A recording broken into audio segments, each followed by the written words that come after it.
जय जगन्नाथ दर्शक बंधु ओडिया सागर यूट्यूब चैनल को आपणक स्वागत। फ्रेंड्स, रज पाखे आसिलानी। रजरे दोली खेलिबा एक पारंपरिक प्रथा। पिलाठारु वयस्क प्राय समस्ते एही समय दोली खेलती।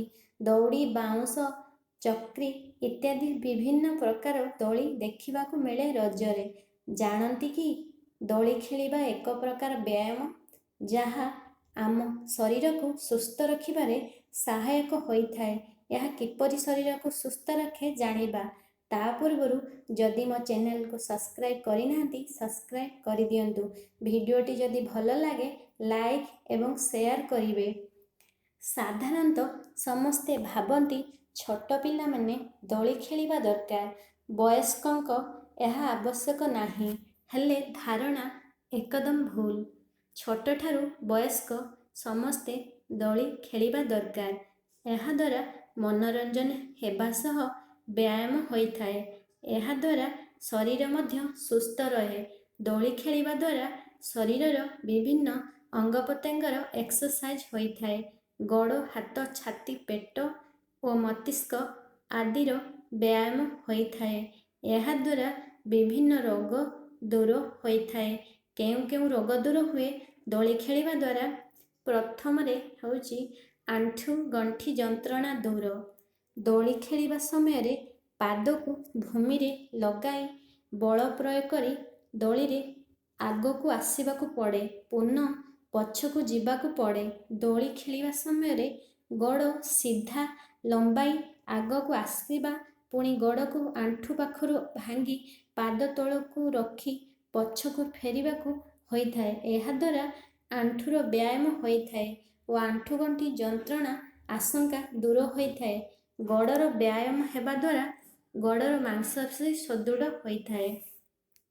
दुई रे बाहु शक्त हुए। दोली खेलिबा समय रे हाथर मध्य एक्सरसाइज होइथाए। दोली धरी खेलिबा समय रे निज शरीर को दोली अनुजाई आगकू और पछकू नेबा पाई हाथरे दौड़ा हेउ किंबा बाउंस उपरे चाप प्रयोग करने पड़ी थाए। फलरे हाथर व्यायाम हुए और बाहु शक्तिशाली हुए। हाथर गंठी मध्य जंत्रणा हुए नहीं। तीन रे हृत्पिंड सुस्थ रुहे। दोली खेलिबा द्वारा हृदरोगर आशंका ह्रास पाए। दोली खेलिबा समय रे छातीर मध्य व्यायाम होइथाए। दोली रे आगकू जीवा समय रे छाती को आगकू नेबाकू पड़ी थाए एवं पछकू आसीबा समय रे छाती के मध्य पछकू आनिबाकू पड़ी थाए। यह द्वारा छातीर व्यायाम हुए और हृदस्पंदन वृद्धि हुए, जहाँकि हृत्पिंड को सुस्थ रखिबारे सहायक होइथाए। चारि रे पेट रोग दर। दोली खेलिबा समय रे छाती आगकू पछकू करिबा द्वारा पेटर चाप पड़े, जहाँ पेटरू चर्बी को ह्रास करे। पेटर एक्सरसाइज हेबा द्वारा पेटरू अम्ल दूर होइथाए। स्टोन हुए नहीं। पाचन क्रिया सुदृढ़ हुए। भोक ठीक समय रे करे। 5 रे चर्बी ह्रास। दोली खेलिबा समय रे शरीरर विभिन्न अंग प्रत्यंग कार्यकारी होइथाए।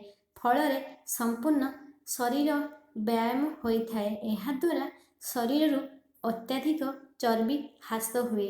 शरीर स्लिम होइथाए। 6 रे रक्त संचालन वृद्धि।